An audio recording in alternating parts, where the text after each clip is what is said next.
SIT ആശുപത്രി ഇരുട്ടിലാകാൻ കാരണം വിവിധ വകുപ്പുകളുടെ ഏകോപനമില്ലായ്മയെന്ന ആരോപണം. തങ്ങളുടെ ഭാഗത്ത് നിന്ന് വീഴ്ചയുണ്ടായിട്ടില്ലെന്ന് ആരോഗ്യവകുപ്പും വൈദ്യുതി വകുപ്പും വിശദീകരിക്കുന്നു. അന്വേഷണത്തിന് ഉത്തരവിട്ട ആരോഗ്യവകുപ്പ് മന്ത്രി വീണ ജോർജ് അതേസമയം ആശുപത്രിയിലെ വൈദ്യുതി ബന്ധം സാധാരണ നിലയിൽ പുനഃസ്ഥാപിച്ചു.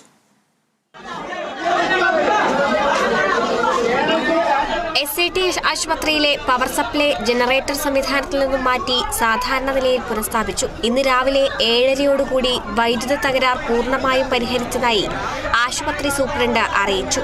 അതേസമയം കഴിഞ്ഞ ദിവസം രാത്രി 3 മണിക്കൂറോളം നേരം ആശുപത്രിയിൽ വൈദ്യുതി മുടങ്ങിയത് വിവിധ വകുപ്പുകളുടെ ഗുരുതരമായ അനാസ്ഥയാണെന്ന ആരോപണവും ഉയരുന്നുണ്ട്.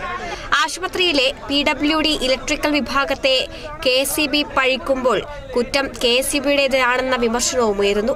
ഇന്നലെ രാത്രി 7:30ക്കാണ് ആശുപത്രിയിലെ 2 കടുത്ത പ്രതിഷേധത്തിനൊടുവിൽ പുറത്തുനിന്നും ജനറേറ്റർ എത്തിച്ചാണ് പ്രശ്നത്തിന് താൽക്കാലിക പരിഹാരമുണ്ടാക്കിയത്. ദിവസവും ആയിരക്കണക്കിന് ആളുകൾ ചികിത്സ തേടിയെത്തുന്ന സ്ത്രീകളുടെയും കുഞ്ഞുങ്ങളുടെയും സംസ്ഥാനത്തെ ഏറ്റവും പ്രധാനപ്പെട്ട ആശുപത്രിയിലാണ് മണിക്കൂറുകളോളം ഇരുട്ടിൽ തുടർന്നത്. അത്യാഹിത വിഭാഗം അടക്കം പ്രവർത്തിക്കുന്ന പ്രധാനപ്പെട്ട ആശുപത്രിയിൽ അറ്റകുറ്റപ്പണി നടക്കുമ്പോൾ സ്വീകരിക്കേണ്ട മുന്നൊരുക്കങ്ങളിൽ വിവിധ വിഭാഗങ്ങളിൽ വീഴ്ചയുണ്ടായി എന്നതിൽ സംശയമില്ല. വകുപ്പുകൾ പരസ്പരം പഴിചാരി ന്യായീകരിക്കുമ്പോൾ സംഭവത്തിൽ അന്വേഷണ റിപ്പോർട്ടിന്റെ അടിസ്ഥാനത്തിൽ നടപടി സ്വീകരിക്കാനാണ് ആരോഗ്യവകുപ്പിന്റെ തീരുമാനം.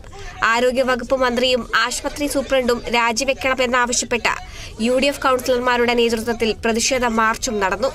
Kerala vision news, Thiruvananthapuram.